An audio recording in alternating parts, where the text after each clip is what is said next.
guys, welcome to our YouTube channel. The name is Epic Solution. As you all know कि इस session में हम GST के accounting prospect को देखने वाले हैं. The name of the topic is accounting for GST. आज की क्लास से पहले एक क्लास हमने और जीएसटी रिलेवेंट अकाउंटिंग एंट्रीज के बारे में यूट्यूब में डाल दी है. उसमें हमने बेसिक कॉन्सेप्ट के बारे में डिटेल में डिस्कशन किया है. एंड आज की क्लास में हम इलस्ट्रेशन की प्रैक्टिस करने वाले हैं सो दैट अंडरस्टैंडिंग हमारी और अच्छी डेवलप हो. तो आशा करता हूँ आज की क्लास आपको अच्छी लगे. एंड आज की क्लास देखने से पहले आप इससे फर्स्ट क्लास जो कि अकाउंटिंग फॉर जीएसटी की क्लास नंबर 1 है उसको ज़रूर देखें. ओके, तो आज की क्लास स्टार्ट करते हैं. स्टार्ट करने से पहले मैं सब लोग से बोलना चाहता हूँ जिनको भी क्लासेस अच्छी लग रही हो एंड चैनल्स अच्छा लग रहा हो, क्लासेस में कुछ इंटरेस्टिंग लग रहा हो, कॉन्सेप्ट वाइज सीखने के लिए मज़ा आ रहा हो, तो प्लीज़ हमारे चैनल को सब्सक्राइब कीजिए एंड ताकि आपको लेटेस्ट वीडियो के नोटिफिकेशंस मिलते जाए. ओके, नाउ स्टार्ट करते हैं आज की class. As you all know हम ट्रांजैक्शन वाइज चलते हैं. हम बेसिक कॉन्सेप्ट को ग्रैब करने की कोशिश करते हैं रेदर देन एंट्रीज में नरेशन लिखने की. तो वैसे ही हम एंट्री में नरेशन पॉइंट को स्किप करेंगे, बाकी ट्रांजैक्शन वाइज पूरा रिकॉर्ड करेंगे. ओके, क्वेश्चन नंबर 1 पढ़ते हैं इसको. Pass entries in the books of Ashok brothers assuming that all transaction has been entered within Delhi and assuming CGST at the rate 6% and SGST at the rate 6%.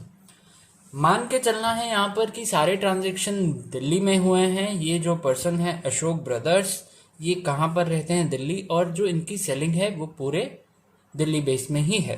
Okay, और हमको tax rate दिया है CGST and SGST 6% respectively. Okay, जनवरी 2 का पहला transaction हमारे सामने है. जनवरी 2 का पहला ट्रांजैक्शन हम देख रहे हैं. Purchase goods for 2 lakh on credit. किसने खरीदा? हमने खरीदा. परचेज कितने का खरीदा? 2 लाख रुपए का गुड्स खरीदा. क्या ये 2 लाख रुपए के गुड्स में जीएसटी भी शामिल है क्या? यहाँ पर सच ऐसी कोई इन्फॉर्मेशन नहीं है कि 2 लाख रुपीस के गुड्स में जीएसटी भी शामिल है. तो हम ये मान के चलेंगे कि गुड्स में कोई जीएसटी शामिल नहीं है. यही हमारी अजम्पशन होती है. तो जनवरी 2 की फर्स्ट एंट्री हमारी होगी. जैसा कि हमने एक जनरल एंट्री के कॉन्सेप्ट में डिस्कस किया था कि जब भी परचेज गुड्स आए तो हमको सबसे पहले परचेज अकाउंट डेबिट कर देना है. ओके, एंड मान के चलेंगे सारे गुड्स में जीएसटी है. जो हमने परचेज किया है वो एग्जेम्प्ट गुड नहीं थे, वो जीएसटी वाले गुड्स थे. नाउ परचेज अकाउंट हो गया डेबिट हमारा. ओके, आगे बढ़ते हैं. हम नेक्स्ट हम करेंगे इनपुट CGST अकाउंट, या इसको ऐसा भी लिख सकते हैं CGST इनपुट अकाउंट. दोनों में से एक, जो भी ऑप्शन आपको सुटेबल लगे.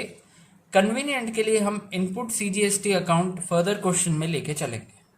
Okay, and input SGST account. ये जो अकाउंट खुलेंगे वो आपके खुलेंगे under the head current asset.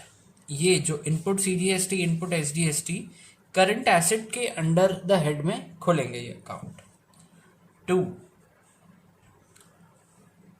अब हमने गुड्स खरीदा, उस पर्सन का नाम नहीं दिया हुआ है कहाँ से खरीदा, तो हम उसको क्रेडिटर की कैटेगरी में डालेंगे एंड क्रेडिटर नाम यहाँ पर हम डालेंगे. तो परचेज अकाउंट डेबिट हम करेंगे 2 लाख रुपीज से. सब्सिक्वेंटली 2 लाख रुपीस का 6% होगा 12,000. SGST 12,000. तीनों का sum total debit and credit दोनों साइड सेम होता है, that is 2,24,000 rupees. Okay, now next point. Goods sold for 3 lakh on credit. जनवरी 5 की एंट्री है. अब हमने क्रेडिट पे गुड्स बेचा. जब भी क्रेडिट ऑफ गुड्स होगा तो सबसे पहले हम एक टू सेल्स की एंट्री पास कर देंगे। 3 लाख इज नॉट इंक्लूसिव, इसमें जीएसटी शामिल नहीं है, तो हम जीएसटी की एंट्री अलग से करेंगे। To output CGST, to output SGST. Okay, and sold goods on credit हमको नहीं पता, पर्सन का नाम नहीं दिया, कौन गुड्स लेके गया, तो हम इसको क्लासिफाई करेंगे डेटर्स अकाउंट डेबिट में। ओके, सेल हुआ हमारा 3 लाख का, आउटपुट सीजीएसटी एंड एसजीएसटी हमने लगाया 6% के हिसाब से, तो हमारा अमाउंट आएगा 18,000।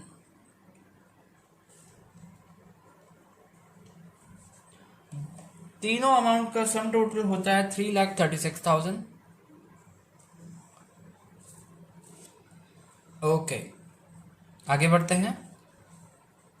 नेक्स्ट ट्रांजैक्शन जनवरी 10 का। जनवरी 10 में हमको ट्रांजैक्शन दिख रहा है, purchase computer printer for office 50,000 and payment made by cheque. देखिए, जब आप ऑफिस यूज के लिए कोई चीजें खरीदते हैं एंड उसमें जीएसटी लगा हुआ होता है तो ही आपको जीएसटी की क्रेडिट आप इनपुट बुक कर सकते हैं, अदरवाइज नहीं। ओके, तो ये चीज का आपको ध्यान रखना है।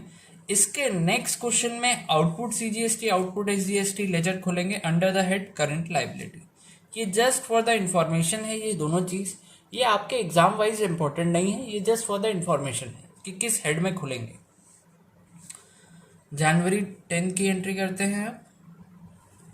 Purchase computer for office 50,000 and payment made by cheque. हमने क्या खरीदा?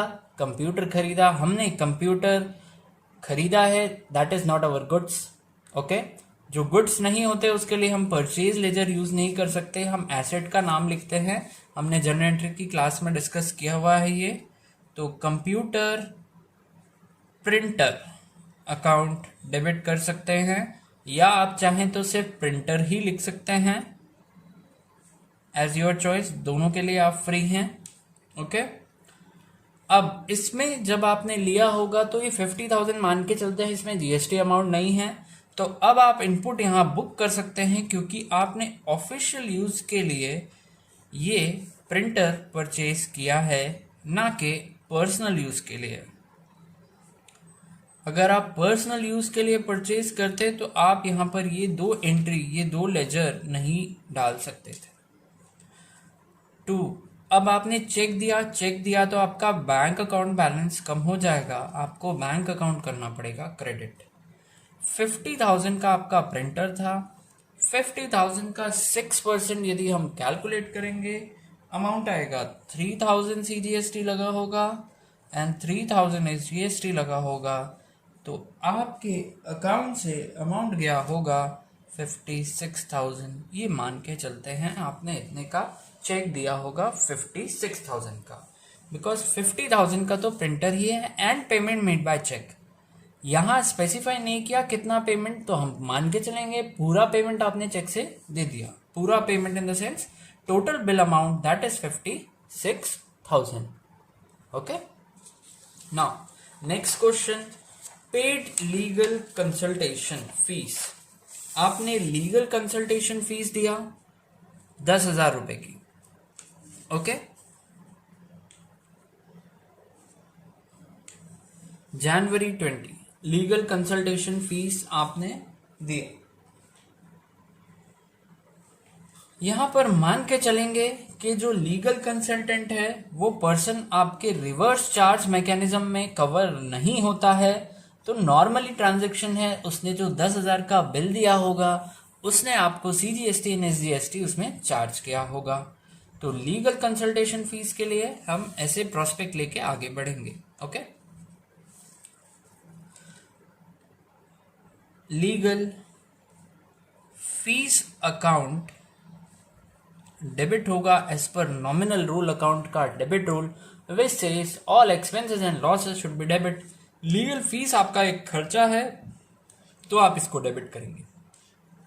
आपने लीगल कंसल्टेशन क्यों लिया? Naturally for the business purpose लिया होगा। ये हिडन अजम्पशन है क्वेश्चन की, हम यही मान के चलेंगे आपने बिजनेस पर्पस के लिए लिया। अगर आप suppose legal consultation personal purpose के लिए लेते तो आपको ये input credit and input credit के ये दो लेजर जो खुले हैं वो आप डेबिट नहीं कर सकते थे। ऑब्वियसली ये हेड खुलेंगे under the current asset. Okay. 2 paid legal consultation. अब क्या मान के चलेंगे, लीगल कंसल्टेशन फीस को किसमें पे किया, कैश की bank. As per the hidden assumption हम यही मानेंगे, बैंक होता तो चेक वर्ड होता, तो हम कैश मान के चलेंगे। 10,000 रुपीज, 10,000 का 6% is 600 and 600 CGST SGST, sum total will B 11,200, 11,200 रुपये। ये हमारा एंट्री पूरा बन गया। Now, moving on to the next, paid rent 20,000 by check.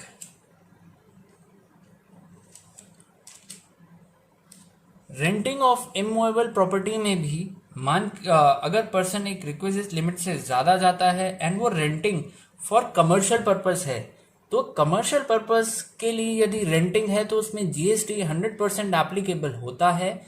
यहाँ पर जो रेंट की बात है वो हाउस रेंट की बात नहीं है, वो ऑफिस रेंट की बात है। ऑफिस रेंट पे GST चार्ज होगा, तो हम यहाँ पर लेंगे रेंट अकाउंट डेबिट इनपुट, क्योंकि GST सामने वाले ने चार्ज किया होगा, तो input CGST and input SGST का अकाउंट ओपन होगा। 2 paid rent by cheque. By cheque बोला तो डेफिनेटली हमने बैंक अकाउंट के थ्रू पेमेंट करवाया है। रेंट का वैल्यू था 20,000, 20,000 का 6% will be 1,200 and 1,200 subsequently the total will be 22,400. okay, आगे बढ़े। now payment made of the balance amount of GST. now at the last हमको GST के एडजस्टमेंट की एंट्री करनी है, payment made of the balance amount of GST की। अब देखते हैं ये एंट्री कैसे होती है। As we have discussed in the earlier videos, इससे पहले की क्लास में हमने डिस्कस किया हुआ है कि एंट्री कैसे करनी। प्रैक्टिकल ग्राउंड में देखते हैं अब ये एंट्री होती कैसे है, किया कैसे जाता है, अमाउंट वगैरह कैलकुलेशन कैसे किया जाएगा। अगर हम यहां पर टोटल इनपुट को सम अप करें, यहां पर यदि हम टोटल इनपुट को सम अप करें तो कितना टोटल इनपुट हमारा आ रहा है। सबसे पहले हम CGST का एक इनपुट देखते हैं, यहाँ नीचे में ही CGST इनपुट देखते हैं। सबसे पहला इनपुट ये वाला आपको 12,000 रुपये दिख रहा है, तो 12,000 रुपीज हम यहाँ लिख देते हैं। इसके बाद इनपुट CGST आपको यहाँ दिख रहा है, ये वाला अमाउंट 3,000, तो हम 3,000 रुपीज और जोड़ लेते हैं। उसके बाद आपको CGST यहाँ दिखेगा, इनपुट CGST 600 हमने यहाँ जोड़ लिया। इसके बाद ऑब्वियसली लास्ट एंट्री में हमने 1,200 जोड़ा। 1 2 3 4 एंट्री में हमने CGST चार्ज किया है। चारों एंट्री का सम अप करेंगे तो 16,800 will be your answer. Similarly SGST भी इतना ही आएगा, that the answer will be 16,800। Same यही मेथड से हम सॉल्व करेंगे SGST के लिए। तो हमारे पास 16,800 की SGST एंड CGST का क्रेडिट पड़ा है। That credit can be use to payment of your liability. Your liability is output CGST and output SGST। As the protocol of set off says कि CGST first will be satisfy CGST liability and input of SGST first it will be satisfy input of SGST.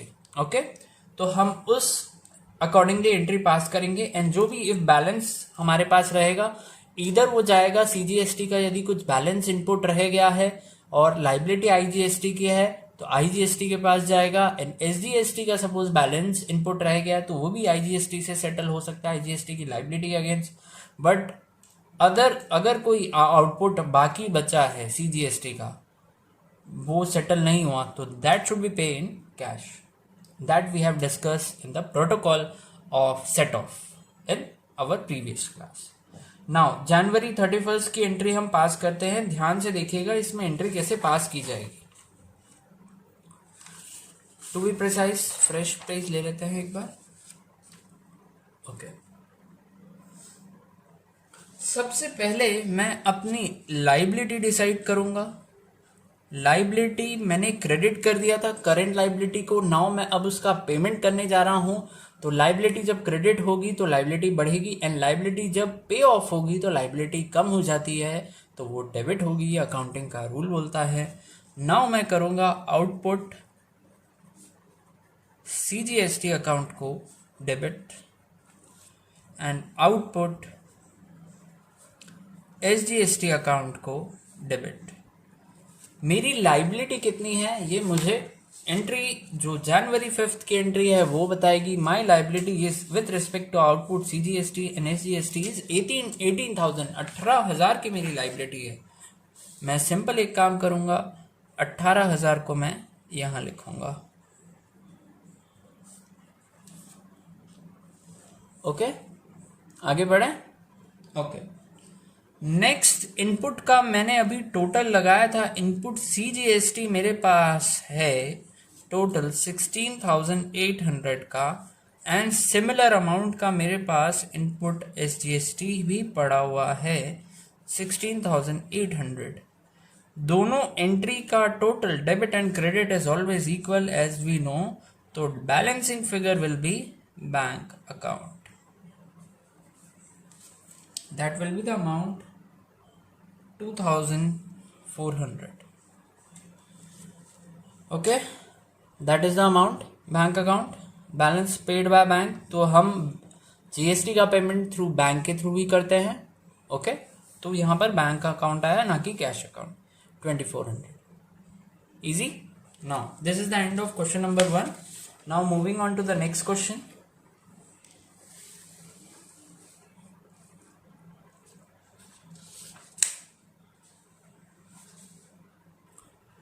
Okay question number 2 जैसा आपको दिख रहा होगा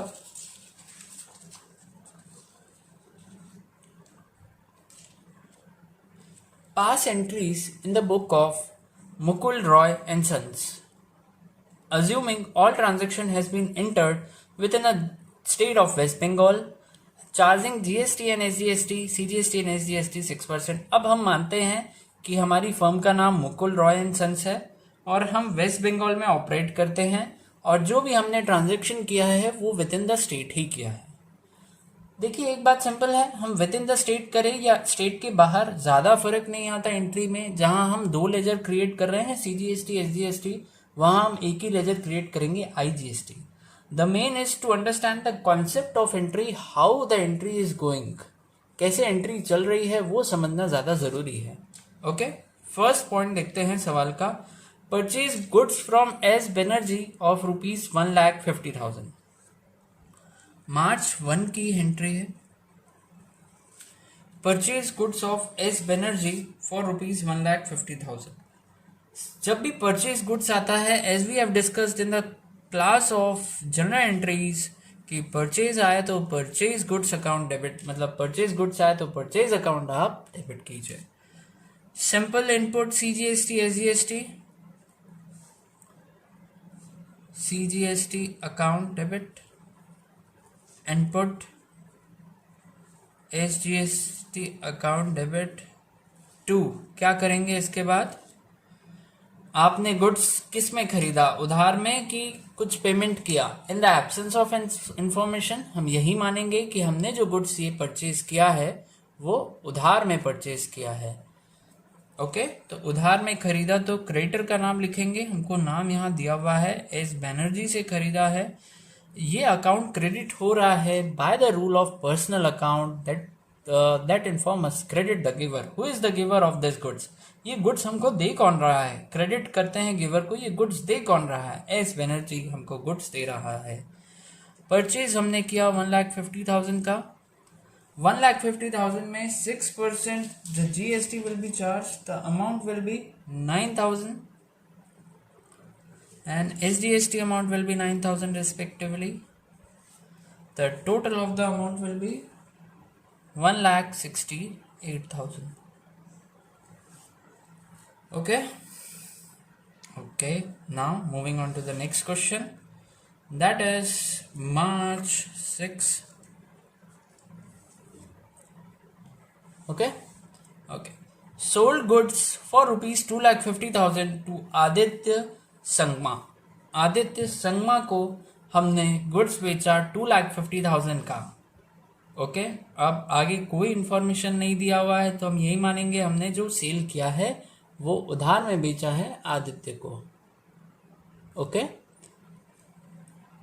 now जैसे ही good sales आएगा हम to sales account लिखेंगे, टू करेंगे आउटपुट, क्योंकि ये सेल है तो ये आउटपुट की कैटेगरी में जाएगा. SGST हमने उधार में बेचा तो हम पर्सन डेटर का नाम लिखेंगे. The name of the debtor is Aditya Sangma. Account debit. हमने कितने का सेल किया आदित्य जी को? 2,50,000 का. 2,50,000 में हम 6% GST चार्ज करेंगे, हमारा अमाउंट आएगा 15,000.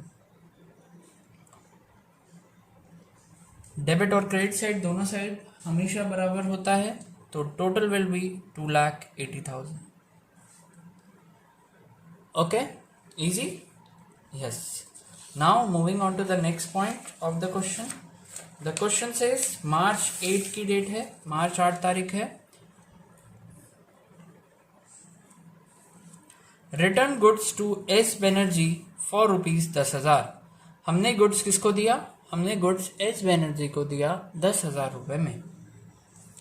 अभी गुड्स खरीदा था एस बनर्जी से मार्च 1 तारीख को एंड हमने गुड्स रिटर्न किया. एज वी ऑल नो, जैसे ही रिटर्न आता है, गुड्स रिटर्न आता है, तो हमने जो इनिशियल एंट्री पास की होती है हमको उसका जस्ट रिवर्स करना पड़ता है. हमने इनिशियल एंट्री परचेज की पास की थी, अब हमको परचेज रिटर्न की एंट्री पास करना पड़ेगा.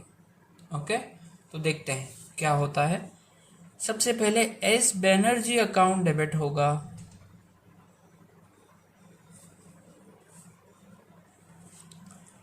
टू होगा purchase return. Purchase account debit होता है एंड परचेज रिटर्न अकाउंट उसका उल्टा होगा, क्रेडिट. एंड यहाँ पर आएगा input CGST account and input SGST account. 10,000 यहाँ पर आएगा, 600. Total will B 11,200. हमने जब परचेज किया था तब की एंट्री देखते हैं. हमने जब परचेज किया था तब हमने ये एंट्री पास करी थी, purchase account debit, input CGST, input SGST to S Banerjee account. And जब हमने गुड्स रिटर्न किया तो हमने ये एंट्री पास करी, S Banerjee to purchase return to input CGST to input SGST. Purchase का सीधा हमने रिवर्स कर दिया है, पूरा उल्टा कर दिया है यहाँ पर एंट्री पास करते हुए. एंड जो इनपुट प्रोपोर्शनेट बुक किया था उसको रिवर्स किया है क्योंकि हमने गुड रिटर्न कर दी.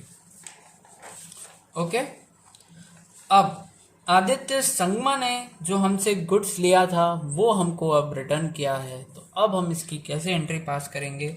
हम सिंपल देखेंगे. आदित्य संगमा का जब हमने सेल्स किया था तब ये एंट्री पास करी थी. अब इसका सिंपल हमको रिवर्स करना है. रिवर्स करने के लिए एंट्री क्या क्या पास करेंगे हम? मार्च 15 की एंट्री है ये. हमने जब माल बेचा था तो ये पास किया था, आदित्य संगमा को डेबिट किया था. अब हम आदित्य संगमा को क्रेडिट करेंगे एंड डेबिट करेंगे sales return account. Output CGST account debit, output SGST account debit to क्या करेंगे? Aditya Sangma account. Okay, value देखते हैं. 8,000 का आदित्य संगमा ने गुड्स रिटर्न किया है. अब हम आगे बढ़ेंगे. 8,000 के सेल्स रिटर्न में आदित्य संगमा को डालेंगे. उसके बाद 8,000 का 6% चार्ज करेंगे, reversal as the output GST.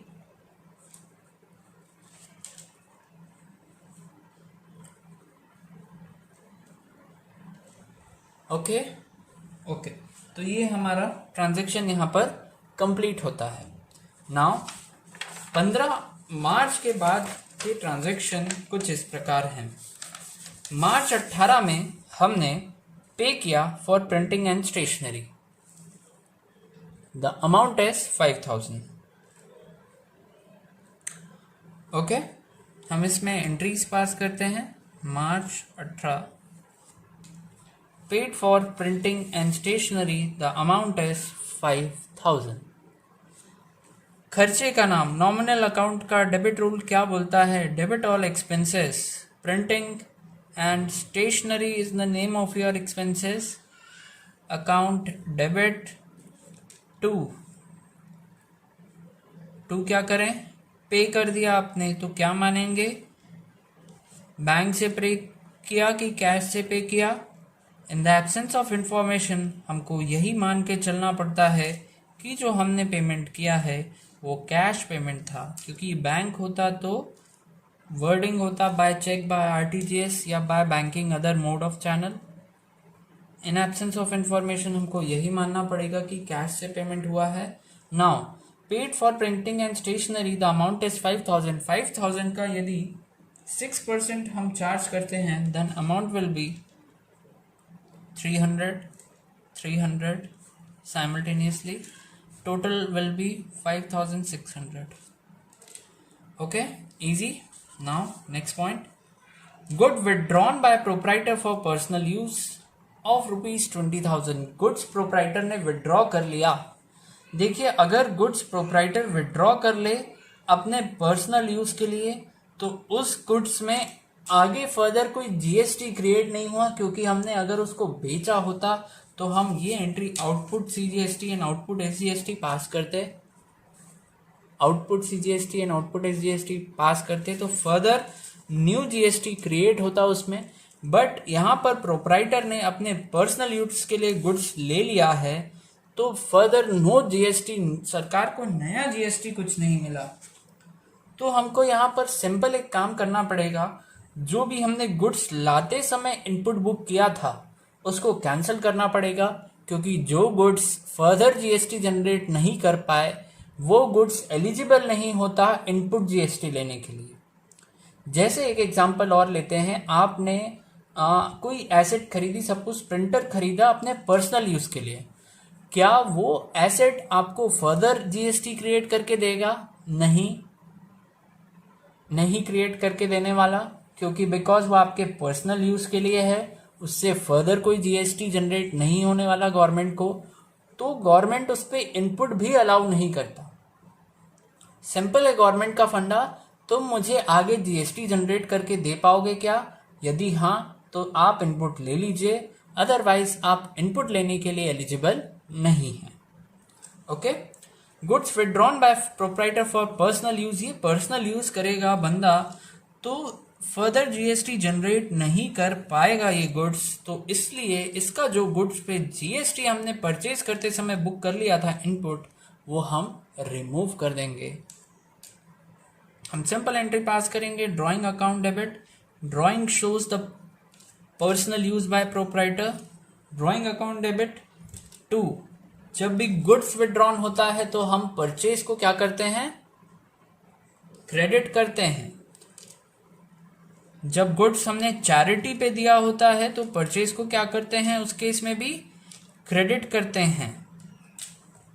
Okay, to input CGST account, to input, या फिर गुड्स हमारा फायर में लॉस्ट हो जाता है, मतलब गुड्स से यदि पैसे जनरेट नहीं हो रहे हैं तो हम परचेज को कम कर देते हैं, हम परचेज को क्रेडिट कर देते हैं। नॉर्मली ये अकाउंटिंग का रूल है। ओके, द अमाउंट इज 20,000, 20,000 पे 6% हम चार्ज करेंगे तो अमाउंट आएगा 1200, एसजीएसटी विल बी 1200 सब्सिक्वेंटली। आगे बढ़ेंगे हम, 20,000 and 1200 plus 1200 will be the total amount will B 22,400। Easy? Okay. Now moving on to the next point. Good destroyed by fire. फिर से वही सवाल, क्या ये गुड्स आगे फर्दर जीएसटी क्रिएट करके देगा क्या? अब आप एक बात बताइए, अगर कोई गुड्स हमारा नुकसान हो गया, फायर में जल गया, क्या उस राख को बेच के हम फर्दर जीएसटी क्रिएट कर पाएंगे क्या? क्या कोई लेगा उस गुड्स को, जले हुए गुड्स को? बिल्कुल आंसर आपका सही है, कोई गुड्स वो नहीं लेने वाला एंड फर्दर जीएसटी भी गवर्नमेंट को नहीं मिलने वाली। तो गवर्नमेंट को जब फर्दर जीएसटी इसमें नहीं मिलने वाली, तो गवर्नमेंट को क्या इस पे इनपुट का क्रेडिट देना चाहिए? जब आपने इनपुट करते समय जो जीएसटी पे किया होगा उसका क्रेडिट देना चाहिए? The answer is no, government इस पे क्रेडिट अलाउ नहीं करेगा। आपको एक एंट्री पास करनी पड़ेगी, loss by fire account debit to, क्या करेंगे इसके आगे, टू परचेज। जैसा कि आपको पता है कि परचेज अकाउंट क्रेडिट हम तब करते हैं जब गुड्स हमारा फालतू में चला जाए, या फिर लाइक चैरिटी के तौर पे नुकसान हो जाए, गुड्स जल जाए, या ड्राइंग्स में प्रोप्राइटर ने विड्रॉ कर लिया हो गुड्स पर्सनल यूज के लिए, तब हम परचेज अकाउंट को क्रेडिट करते हैं। एंड रिवर्स करना पड़ेगा हमको इनपुट को, तो इनपुट हम रिवर्स करेंगे, input CGST account debit credit to input SGST account. Okay, purchase था 15,000 का। नाउ आगे बढ़ते हैं, 15,000 पे 900 will be our RCM base, तो total will be 16,800। Okay, now the date is March 30। Payment of balance made by GST, March 30 को हमने GST का बैलेंस जो है वो पे कर दिया, ये बोल रहा है।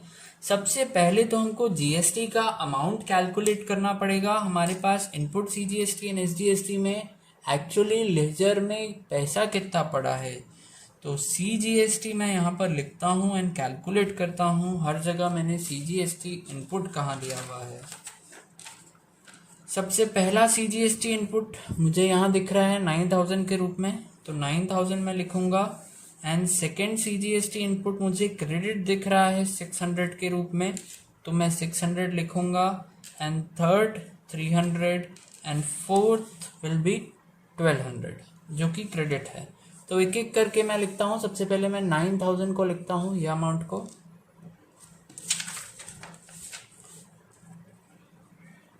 9,000 मैंने लिखा। सेकेंड मैंने क्रेडिट किया था इनपुट को, तो मुझे माइनस करना पड़ेगा, माइनस में लिखूंगा 600। सेकेंडली थर्ड पॉइंट पे मैंने डेबिट किया था 300 में डेबिट में प्लस लिखूंगा। एंड लास्ट वाली एंट्री में 1200 मैंने किया था। एंड अब नाउ इसके ऊपर वाली एंट्री में 900 मैंने क्रेडिट किया है, तो क्रेडिट को मैं माइनस लिख के नेट बैलेंस निकाल लूंगा। मेरे पास इनपुट का टोटल अमाउंट पड़ा हुआ है 6,600। सिमिलरली एसजीएसटी का भी मैं ऐसे ही कैलकुलेट करके 6,600 अमाउंट निकाल लूंगा। इजी? ओके, नाउ अब हमको पेमेंट करना है, तो सबसे पहले अपनी लाइबिलिटी बताइए। लाइबिलिटी आपकी आउटपुट में कितनी लाइबिलिटी है? लाइबिलिटी आउटपुट में मुझे दिख रही है 15,000 रुपीज की, बट एक आउटपुट का डेबिट भी है 480 का। 15,000 का मेरी लाइबिलिटी है, बट लाइबिलिटी थोड़ी कम होगी 480 से, तो नेट लाइबिलिटी मेरी बनेगी 14,520। ओके, मैंने माइनस कर दिया, तो आउटपुट सीजीएसटी अकाउंट डेबिट करूंगा मैं कितने से? 14,520 से। एंड आउटपुट एसजीएसटी अकाउंट में डेबिट करूंगा अगेन 14,520 से। मैंने इनपुट यूज करना है। इनपुट मेरे पास कितना पड़ा हुआ है? इनपुट सीजीएसटी पड़ा हुआ है जी मेरे पास 6,600 का। इनपुट SGST मेरे पास पड़ा हुआ है जी 6,600 का अगेन, एंड बैलेंस मैं कर दूंगा पे थ्रू बैंक, बिकॉज GST का पेमेंट थ्रू बैंकिंग चैनल ही होता है। The balance is 15,840। ये मेरा अगर मैं एक रेखा खींचूं तो मेरे ट्रांजैक्शन यहाँ पर फिनिश होते हैं, कंप्लीट होते हैं। Okay, easy. ओके, आगे बढ़ें। ये था हमारा क्वेश्चन नंबर 2।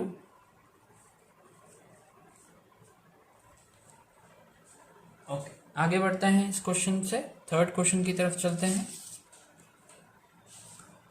क्वेश्चन नंबर 3 आपके सामने दिख रहा है।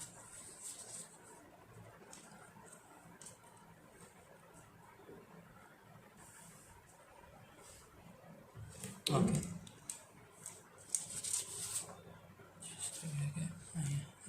इसमें रहता है। यहाँ पर हम एक चेंजेस करते हैं IGST के लेजर को भी समझने के लिए। अज्यूम CGST SGST की जगह हम यहाँ एक बस लाइन काट देते हैं, लिखते हैं IGST @ 18%।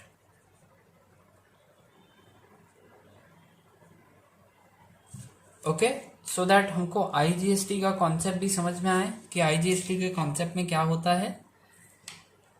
ओके, क्वेश्चन पढ़ते हैं। Enter the following transaction in the books of Lakshmi Traders. Assume that all transaction has been taken place in the state of Rajasthan. सारे ट्रांजेक्शन मान के चलते हैं कि आउट ऑफ राजस्थान हुए हैं, आउट ऑफ राजस्थान हुए हैं। ये एक छोटा सा करेक्शन हम कर देते हैं। और IGST का मान के चलते हैं, परसेंटेज है 18%। Okay, now first point of the topic, the date is February 5, year is 2020। February 5 में हम एक एंट्री पास करने वाले हैं। Purchase goods for ₹50,000 from Chauhan traders at 20% trade discount. As you know from the concept of general entry classes, trade discount का account नहीं open होता, but इस डिस्काउंट का इफेक्ट अमाउंट में आता है, एंट्री वाले अमाउंट में आता है। तो ट्रेड डिस्काउंट का अकाउंट हम नहीं ओपन करेंगे, इसके लिए हम एंट्री पास करते हैं। Purchase account debit, purchase of goods है तो परचेज अकाउंट नेचुरली डेबिट होगा। नाउ इनपुट मान के चलेंगे IGST है, इनपुट IGST अकाउंट डेबिट होगा। 2, अब हमने चौहान ट्रेडर से गुड्स किस कंडीशन या टिप्स किस टर्म्स पे लिया है, उधार पे लिया है हमने चौहान ट्रेडर से, तो चौहान ट्रेडर्स का अकाउंट हो जाएगा क्रेडिट। अब अमाउंट चेक करते हैं, अमाउंट कितना रहेगा। 5 लाख में से 20% माइनस करेंगे तो the purchase amount, net amount will B 4 lakh. That is the effect of trade discount in the amount of entry. Now GST 4 lakh पे लगेगा, ना कि 5 लाख पे, 4 लाख पे लगेगा ना कि 5 लाख पे। IGST will be charge on 4 lakh 18%, then amount will be 72,000। Total amount will be 4,72,000. Okay, now moving on to the next point. Sold goods to Pusher Brothers for 3,20,000. हमने गुड्स किसको बेचा, पुशर ब्रदर्स को बेचा 3,20,000 का। पुशर ब्रदर्स अकाउंट डेबिट मान के चलेंगे, ये भी सेल जो हुई है क्रेडिट सेल हुई है टू सेल्स अकाउंट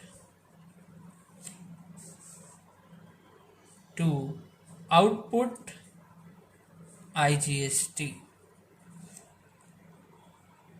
ओके, पुशर ब्रदर्स को हमने 3,20,000 की सेल्स की, सेल्स कॉलम में लिखा मैंने 3,20,000।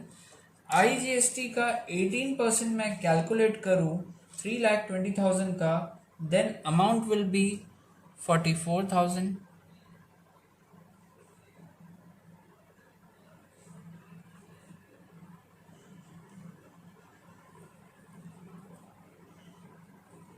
57,600 आएगा अमाउंट इसका, and the total of debit credit will be 3,77,600. Okay, yes, this is the final answer. ये हमारी एंट्री पास होगी. कई लोग यहाँ पर सोच सकते हैं कि अलग अलग लेजर है तो इनपुट IGST @ 18% का लेजर खोलना चाहिए था, या इनपुट CGST है तो input CGST @ 6% and input CGST @ 6% का दो अलग अलग परसेंट वाइज GST का लेजर होना चाहिए. वो भी ओके है कंक्लूजन, कोई प्रॉब्लम नहीं है. बट जितने ज़्यादा लेजर्स होंगे आपको प्रॉब्लम एट द पेमेंट के समय उनको सेट ऑफ करने की, जब हम फाइनल पेमेंट करते हैं तब और ज़्यादा दिक्कत आएगी. तो माई एडवाइजेस कि आप input IGST and output IGST एक इस टाइप का सिंपल लेजर मेंटेन करें, भले ही परसेंट अलग अलग हो. Now moving on to the next point of the question. The point is 15th. Received from Pushkar Brothers a check of 2 lakh. February 15 की date है. पुष्कर ब्रदर से हमको चेक मिला 2 लाख रुपए का on account. It is send to the bank. जैसे ही हमने बैंक को भेजा हम कर देंगे बैंक अकाउंट को डेबिट. ओके. किसी से चेक रिसीव करने पे नो GST लगता है, उसमें एक एडिशनल GST कुछ नहीं लगेगा. As we have discussed in the slide of the class कि कौन कौन से ट्रांजेक्शन पर GST एप्लीकेबल नहीं होता. तो पैसा रिसीव करना एंड पैसे को पेमेंट करने पे कोई GST चार्ज नहीं लगता है.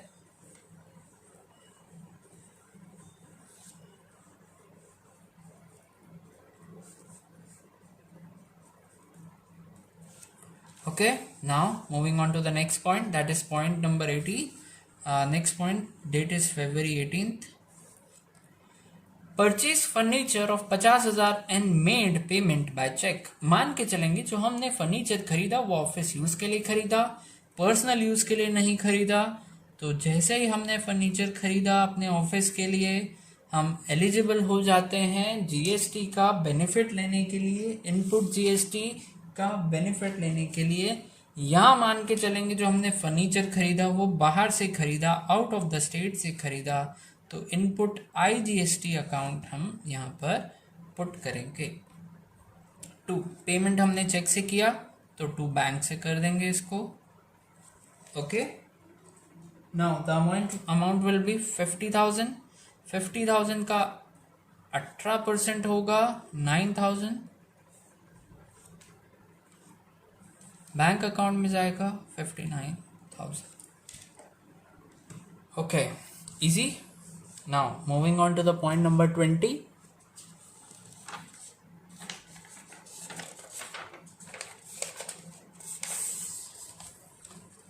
Paid for advertisement 20,000 by check. हमने एडवर्टाइजमेंट के लिए पे किया 20,000 रुपए बाय चेक. ये एडवर्टाइजमेंट जो हमने करवाया है वो बिजनेस के पर्पस के लिए करवाया है. तो एडवर्टाइजमेंट एक्सपेंस हमारा एक्सपेंडिचर हुआ बिजनेस के नेचर का. तो बिजनेस के नेचर का एक्सपेंडिचर हुआ तो हमको इसमें GST यदि लगा होगा तो हम एलिजिबल हैं GST का क्रेडिट लेने के लिए. तो मान के चलते हैं ये जो एडवर्टाइजमेंट का काम कराया है वो बाहर से कराया है, आउट ऑफ द स्टेट से कराया है, इसलिए IGST का लेजर यहाँ पर आएगा.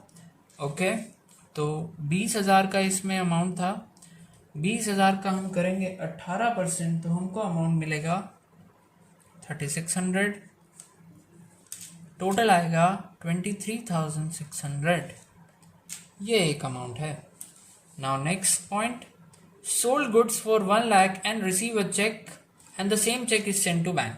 हमने गुड्स भेजा कितने का, 1 लाख का गुड्स बेचा एंड सेम डे हमको चेक मिल गया. सामने वाले ने चेक से पेमेंट कर दिया, हमने चेक को बैंक में डिपॉजिट करवा दिया फॉर क्लियरेंस. अब हम आगे बढ़ते हैं, इसमें कैसे ट्रांजैक्शन करेंगे. सबसे पहले हमने गुड्स बेचा, चेक से बेचा, इसलिए बैंक अकाउंट डेबिट हो जाएगा.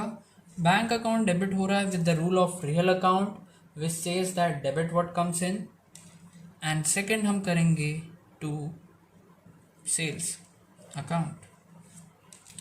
टू करेंगे इनपुट IGST अकाउंट। मान के चलेंगे जो सेल हुई है वो आउट ऑफ द स्टेट की सेल्स है। हमने चेक सेल्स कितने का किया, हमने 1 लाख का सेल्स किया, तो सेल्स में मानेंगे 1 लाख रुपीज़ का। ओके, एंड इस पे 18% अप्लाई करेंगे IGST, एंड सामने वाले ने हमको 1,18,000 का पूरा चेक दिया होगा। Okay, now moving on to the last point of this question, received commission.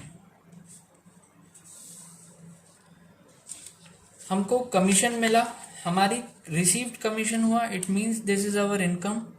Nominal account का रूल बोलता है इनकम के लिए कि credit all income and gains. तो हम इस इनकम को क्या करेंगे, हम इस इनकम को क्रेडिट करेंगे ऑब्वियसली। कमीशन रिसीव्ड है तो रिसीव्ड कमीशन, कुछ नहीं दिया तो अजम्पशन कि कैश में मिला होगा commission. Cash account gets debited to commission by nominal account rule, credit rule which says that income should be credited to. यहाँ पर क्या जीएसटी का हमको बेनिफिट मिलेगा क्या, बिल्कुल हमको जीएसटी चार्ज करना पड़ेगा यहाँ पे to output IGST account. Commission कितने का था, 10,000 रुपये का। जीएसटी हमने 18% 1800 चार्ज किया, टोटल हमको 11,800 कैश मिला होगा। Okay, now this is the end of the question. अब इसमें कुछ बोला तो नहीं है लास्ट में, बट हम एक एंट्री पास करते हैं सारे चीज को सेट ऑफ करने की एंट्री।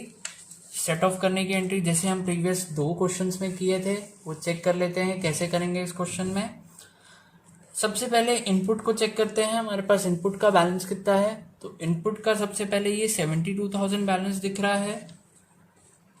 देन थर्ड ये बैलेंस दिख रहा है इनपुट का, देन ये बैलेंस दिख रहा है, देन इनपुट IGST माइनस भी हुआ 18,000 and the balance is sufficient. Okay, input नहीं आएगा इस सवाल में, इसमें सेल्स किए हैं तो आउटपुट आएगा। सॉरी ये मिस्टेक था, करेक्ट कर लेंगे इसको। ओके, नाउ इनपुट का बैलेंस कहाँ कहाँ मिला हमको वो देख लेंगे। सबसे पहले 72,000 फर्स्ट एंट्री में मिला, देन सेकेंड February 18 की एंट्री में मिला 9,000, ये भी डेबिट बैलेंस था। देन थर्ड Feb 20 की 3,600। टोटल 3 बार हमने इनपुट लिया है। ओके, टोटल लगाते हैं कितना हो रहा है,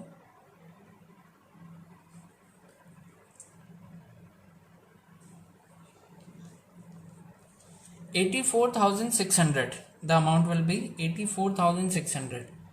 ना आउटपुट की लाइबिलिटी के बारे में बात करें तो आउटपुट का हमारे पास है, द फर्स्ट इज IGST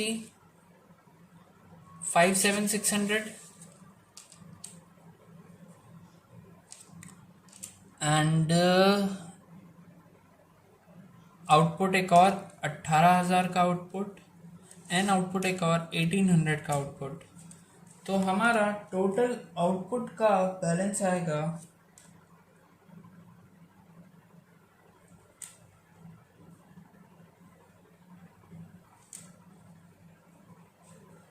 77,400 हमारी लाइबिलिटी है एंड हमारे पास बैलेंस सफिशिएंटली पड़ा है 84,600 का। तो हमको और बैंक से पेमेंट करने की ज़रूरत नहीं। हम 31 को एक एंट्री पास कर देंगे, एंट्री का नाम लिखेंगे output IGST account debit to input IGST account. हमारे पास आउटपुट की लाइबिलिटी 77,400 है एंड इनपुट का बैलेंस सफिशिएंट 84,600 पड़ा हुआ है, तो हम सफिशिएंटली इसको एडजस्ट कर देंगे। रेस्ट इनपुट का बैलेंस हमारा कैरी फॉरवर्ड हो जाएगा, जितना अनयूटिलाइज रहा आगे आने वाले टाइम के लिए हम यूज कर पाएंगे। Okay,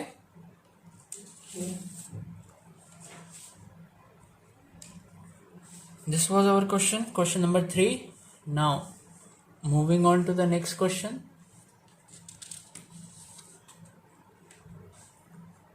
Question is question number 4.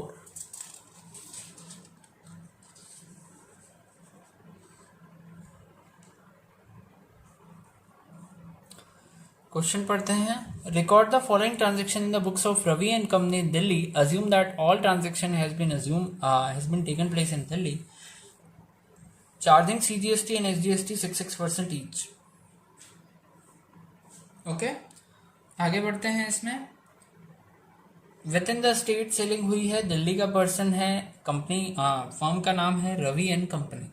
Okay, first point बोलता है यहाँ पॉइंट वाइज एंट्री करना है हमको। Point number 1, starters business with cash 50,000 and cheque 4 lakh रुपए का। Okay, appreciated. Started business with cash के लिए हम क्या करेंगे? सबसे पहले cash account debit, bank account debit to capital account, ये एक एंट्री पास होगी। The amount of cash will be 50,000 and 4 lakh respectively. 4,50,000 की हम ये एंट्री पास करेंगे। पॉइंट नंबर 2,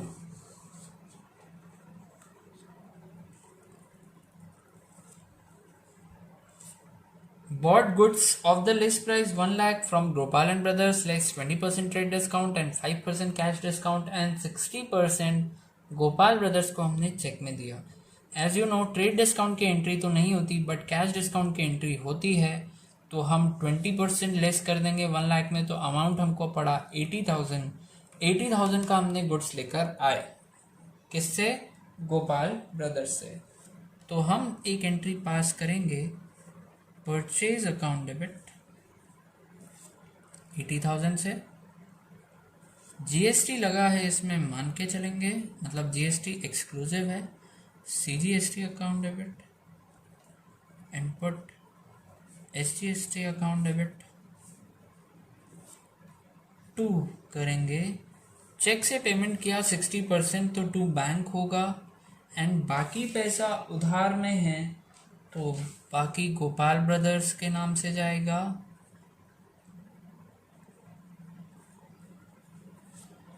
टू करना पड़ेगा डिस्काउंट रिसीव्ड। हमारी इनकम हुई है, डिस्काउंट मिला है, तो all income and gain should be credited. Nominal account का रूल बोलता है 80,000 का हमने गुड्स खरीदा, उस पर 6% GST अप्लाई करेंगे। अमाउंट आएगा 4,800, 4,800 रिस्पेक्टिवली। यहाँ तक तो बात आ गई समझ में। अब टोटल इसका अमाउंट हो रहा है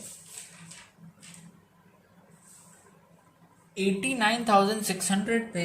यदि हम 5% डिस्काउंट अप्लाई करवाएंगे, 89,600 ये तीनों का टोटल हम करेंगे तो हमको अमाउंट मिलेगा 89,600। 89,600 पे एज द क्वेश्चन सेज कि 5% कैश डिस्काउंट है, हम इस अमाउंट को एप्लीकेबल करवाएंगे तो अमाउंट हमारा आएगा कैश डिस्काउंट का 2688। इतना कैश डिस्काउंट है, तो नेट अमाउंट इसका 60%, 89,600 का हम 60% पेमेंट करेंगे। The amount will be after deducting this cash discount, तो अमाउंट विल बी 51,072 का हमने पेमेंट किया एंड बाकी अमाउंट हम इस लेजर में डाल देंगे as a balancing figure 35,840। Easy. थोड़ा सा अमाउंट कैलकुलेशन है इसमें। ट्रेड डिस्काउंट की हम कोई लेजर पास नहीं करते, सीधा उसको अमाउंट में ले लेते हैं। तो 1 लाख से सीधा 20% माइनस कर दिया, द अमाउंट विल बी 80,000। 80,000 हो गया हमारा ये। This part is done.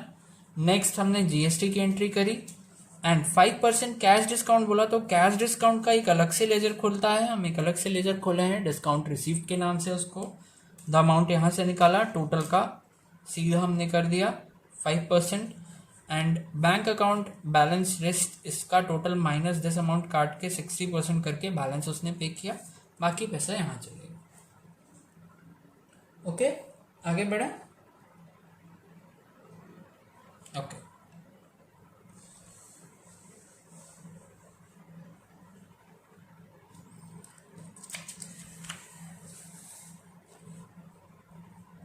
Point number 3 में आते हैं। Sold goods to Manoj and Company at the list price 2 lakh less 15% trade discount and 4% cash discount and received 40% by check. As we know कि 15% trade discount का जो effect देना है हमको इस वैल्यू पर देना है एंड 4% जो कैश डिस्काउंट हम देंगे, हम पहले जज करेंगे कि हमको कितना कैश मिल रहा है, जितना भी कैश मिल रहा है उसका 4% हम कम कर देंगे। ओके, कैश डिस्काउंट कैश पर होता है, जितना हमको अमाउंट मिला, हमको अमाउंट यहाँ 40% मिल रहा है। तो करते जाते हैं एक बार ट्रांजेक्शन, फिर चीज़ें क्लैरिटी आती जाएगी।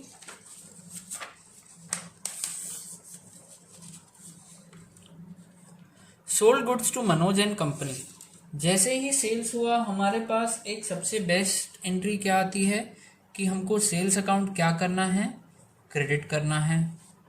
तो हमने क्रेडिट कर दिया टू सेल्स अकाउंट। सेल्स हुआ तो साइमल्टेनियसली जीएसटी की सेल्स है तो output CGST and output SGST भी आ जाएंगे अपने आप। ओके, नाउ अब हमने मनोज एंड कंपनी से कुछ चेक लिया, कुछ कैश डिस्काउंट दिया एंड बाकी बैलेंस रखा हुआ है। बाकी बैलेंस मनोज एंड कंपनी हमको पे करेगा। तो हमने डिस्काउंट दिया तो हमारे लिए आ जाएगा एक लॉस है, हमने डिस्काउंट दे दिया मनोज को, डिस्काउंट अलाउड अकाउंट डेबिट हो जाएगा एंड मनोज एंड कंपनी का एक बाकी बैलेंस जो वो पे करेंगे उस अमाउंट से लेजर डेबिट हो जाएगा। 2 लाख में से 15% हम लेस करेंगे, हमको सेल्स का फिगर मिलेगा 1,70,000। 1,70,000 पे अब हम 6% जीएसटी लगाएंगे तो हमको एसजीएसटी का 10,200 एंड सिमिलरली सीजीएसटी का भी 10,200 साइमल्टेनियसली अमाउंट्स मिलेंगे। ओके, नाउ आगे बढ़ते हैं। अब टोटल हमारे पास इन तीनों का टोटल करेंगे तो हमको मिलेगा 1,90,400 रुपीज़। 1,90,400 रुपीज़ हमारा टोटल बिल बनेगा। अब बिल देखते ही मनोज ने 40% का तो चेक काटा, तो मनोज ने कितने का चेक दिया होगा?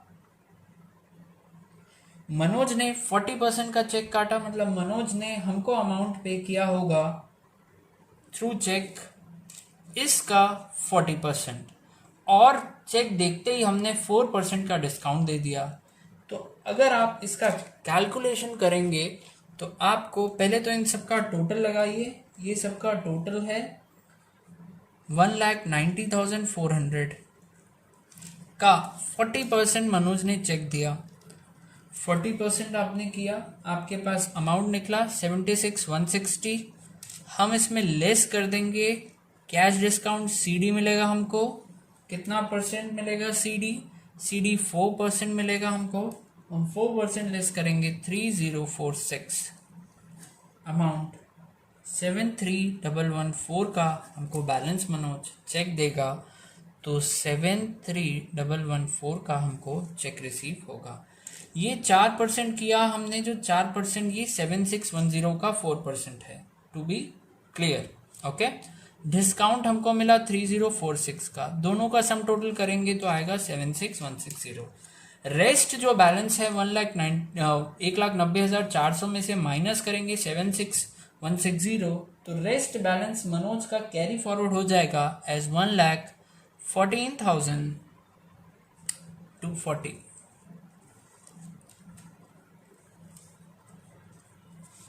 ओके, तो ये basically trade discount, cash discount and amount कैसे कैलकुलेट किया जाता है विद जीएसटी, ये हमारी एक कॉन्सेप्ट क्रिएट हुआ। ओके, आगे बढ़ते हैं।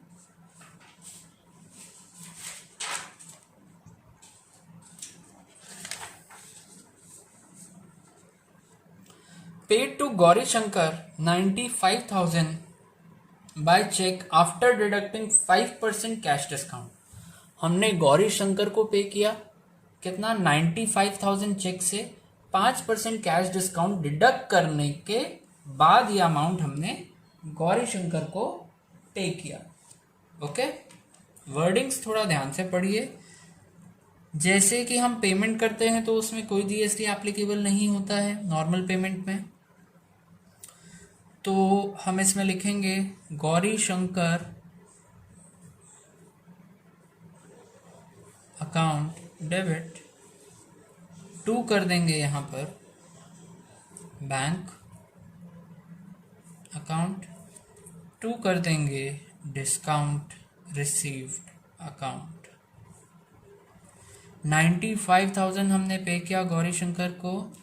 ओके, 5% डिस्काउंट काटने के बाद ये अमाउंट हमने निकाला। तो हमने पहले गौरी शंकर से पूछा होगा भाई कितने का बैलेंस है। गौरी शंकर ने बोला आपका सपोज एक्स अमाउंट का बैलेंस है, हमने 5% उसमें लेस किया एंड 95,000 का चेक दिया। तो ये 95,000 कितने परसेंटेज के बराबर है? यदि मैं परसेंट में बोलूँ तो ये 95% के बराबर है। तो 100% के बराबर कितना होगा भाई? क्रॉस मल्टीप्लिकेशन करके हम आंसर निकालेंगे। आंसर मिलेगा हमको 100% की वैल्यू आएगी 1 लाख।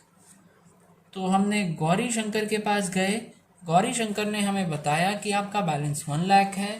1 लाख में हमने 5% माइनस किया, अमाउंट आया 1 लाख से 5% माइनस करने के बाद 95,000 एंड 95,000 का हमने उसको चेक दिया और डिस्काउंट रिसीव किया 5,000 का।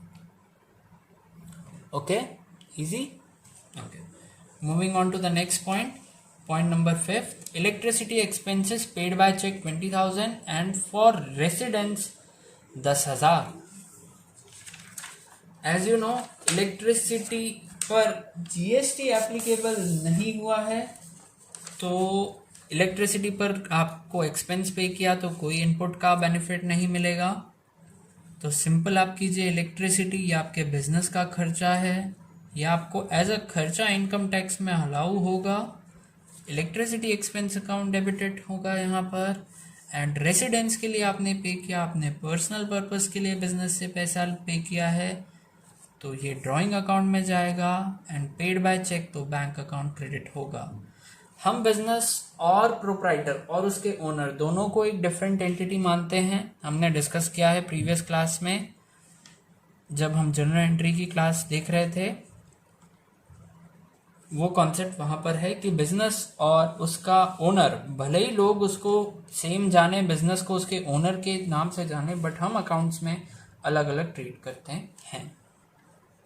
Moving on to the next point number 6, paid salaries by cheque. हमने सैलरी दिया चेक से, सैलरी अगेन चेक से लेना, इस पर कोई जीएसटी प्रोविजन एप्लीकेबल नहीं होता।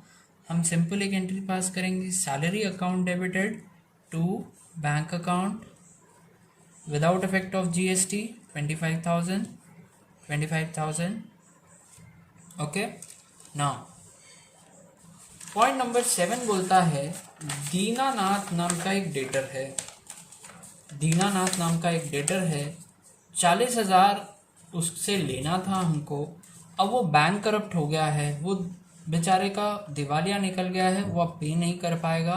तो 25% बस उससे अभी तक मिला है चेक के थ्रू, और बाकी हमें भूल जाना पड़ेगा। ओके, तो हम इसकी सिंपल एंट्री पास कर देंगे। दीनानाथ एक डेटर था, तो हमको कितना परसेंट मिला? Point number 7, bank account debit 25% मिला, तो बैंक अकाउंट उससे डेबिट कर दीजिए। बाकी आपका बैड डेट्स है, ये पैसा आपका डूब गया, टू करना पड़ेगा दीनानाथ। 40,000 से दीनानाथ का लेजर था, अब वो तो डूब गया बेचारा। जितना मिला आप उसको रिकॉर्ड कर लीजिए, आपको 10,000 रिसीव हुआ है उससे, बाकी 30,000 आपका बैड डेट्स में चला जाएगा। Okay, now moving on to the next point, withdraw from bank 60,000 for office use and 20,000 for personal use. Bank withdrawal करने पर भी कोई जीएसटी एप्लीकेबल नहीं होता है। बैंक विड्रॉ करेंगे तो एज यू नो ये कॉन्ट्रा एंट्री जाएगी, कैश अकाउंट डेबिट, क्योंकि कैश हमारे पास आया, बैंक से हमने विड्रॉ किया तो कैश हमारे पास आया। कुछ पैसे हमने पर्सनल यूज़ के लिए भी किया तो ड्राइंग अकाउंट आ जाता है, जहाँ पर भी personal as we have discussed in the concept of general entry. 2 कर देंगे बैंक, क्योंकि बैंक का बैलेंस कम हो गया। हमने बिजनेस यूज़ के लिए निकाला था 60,000 रुपये, पर्सनल यूज़ के लिए निकाला है 20,000 रुपये। जीएसटी का इम्प्लीकेशन तो इसमें कुछ नहीं आने वाला, बिकॉज ये एक्सेप्शन में कवर है। Okay, now 9th point is receive by cheque a bad debt write off last year 10,000। ये बोल रहा है एक बैड डेट था जिसको आपने पिछले साल एज अ बैड डेट मान लिया था, मतलब एक पर्सन था जो आपका दिवालिया हो गया था पिछले साल, आपने उसको लॉस मान के रिकॉर्ड कर दिया अपने बुक्स में, बट अब वो पर्सन आया है आपके पास एंड आपको बोल रहा है कि मैं 10,000 रुपये पे कर देता हूँ आपको। तो आपने वो अमाउंट रिसीव कर लिया, अब आप उसकी क्या एंट्री पास करेंगे? यहाँ पर भी सिंपल है, कोई जीएसटी का इम्प्लीकेशन नहीं। पॉइंट नंबर 9 की एंट्री करते हैं। बैंक अकाउंट डेबिट होगा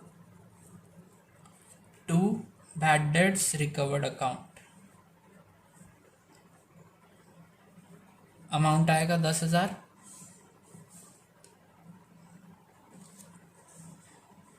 सोल्ड गुड्स कॉस्टिंग 60,000, हमने गुड्स बेचा 60,000 का, किशोर को प्रॉफिट है 25% on cost less than cost, 25% cost पे प्रॉफिट है, लेस किया 10% trade discount and cash discount हमने अलाउ किया उसको 2% का। इसकी एंट्री करते हैं।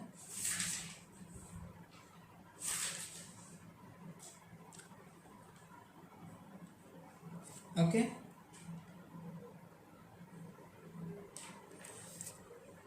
कैश डिस्काउंट बोल रहा है तो मान के चलते हैं किशोर ने हमको पूरा पेमेंट कर दिया एंड पेमेंट उसने किया चेक के थ्रू। बैंक अकाउंट हमने डेबिट कर दिया है। ओके, हमने डिस्काउंट अलाउ किया, कैश डिस्काउंट की एज यू नो एंट्री होती है एंड ट्रेड डिस्काउंट का इफेक्ट सिर्फ अमाउंट पे आता है।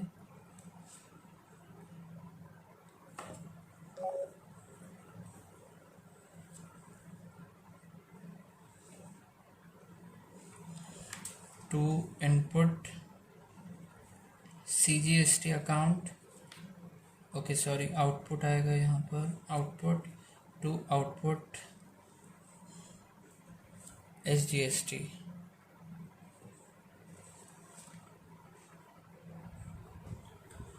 ओके, सेल हमने किया 60,000, 25% अबव में, तो हम इसका अमाउंट कैसे निकालेंगे? 60,000 प्लस 15,000 टोटल अमाउंट होगा 75,000। 75,000 में हम 10% ट्रेड डिस्काउंट देंगे। देखिए अमाउंट कैसे निकालते हैं। 60,000 का सबसे पहले 25% ऐड कर देंगे, क्योंकि ये कॉस्ट है और ये कॉस्ट ही है। 25% ऑन कॉस्ट है और ये जो अमाउंट है 60,000 वो कॉस्ट ही है। तो टोटल अमाउंट आएगा यहाँ पर 75,000। इससे हम 10% ट्रेड डिस्काउंट माइनस करेंगे, 10% TD हमने दिया, नेट अमाउंट आएगा 67,500। हमने सेल्स कितने का किया? 67,500 का सेल्स किया। करेस्पॉन्डिंगली इस पे हमको 6% GST चार्ज करना है, तो GST will be 4050 and 4050। Okay, now अब देखते हैं अमाउंट कैसे निकालेंगे। अब हमने जो डिस्काउंट दिया है इस पे GST अमाउंट यदि हम प्लस करेंगे 4050 and 4050, the total will B 75,600 total आएगा। उस पे हम कैश डिस्काउंट देंगे 2%। ये पूरा अमाउंट सामने वाले ने पे कर दिया है, तो पूरे अमाउंट पे CD मिलेगा इसको 2% का। 2% इस अमाउंट का निकालेंगे जितना वो पे करता है, तो 1512 अमाउंट आएगा। तो डिस्काउंट अलाउड है 1512, बैलेंस उसने हमको पे किया तो बैलेंस इज 74,088। ओके ओके, तो that is the close of the entry of the last point. ये हमने अच्छे से कर लिया। ओके, आशा करता हूँ कि आपको GST की क्लास समझ आई होगी। थोड़े कॉम्प्लेक्स टॉपिक लाइक एक्सपोर्ट की सेल्स, इंपोर्ट की सेल्स में जीएसटी की कैसे एंट्री होनी चाहिए वो हमने अपने प्रीवियस क्लास नंबर 1 में डिस्कस किया हुआ है। क्रेडिट नोट और डेबिट नोट के कॉन्सेप्ट भी उस क्लास में लिए हुए हैं हमने। तो आप एक बार कॉम्प्लेक्स चीज़ के लिए जीएसटी उसमें कैसे होगी एंड वो होता क्या है वो ज़रूर रेफ़र कीजिएगा। तब तक के लिए थैंक यू। वीडियो में कुछ अच्छा लगा हो तो प्लीज़ कमेंट बॉक्स में अपने कमेंट दीजिए एंड कुछ इम्प्रूवमेंट की गुंजाइश हो तो वो भी बताइए। हमारे चैनल को लाइक एंड सब्सक्राइब ज़रूर कीजिएगा। तब तक के लिए थैंक यू।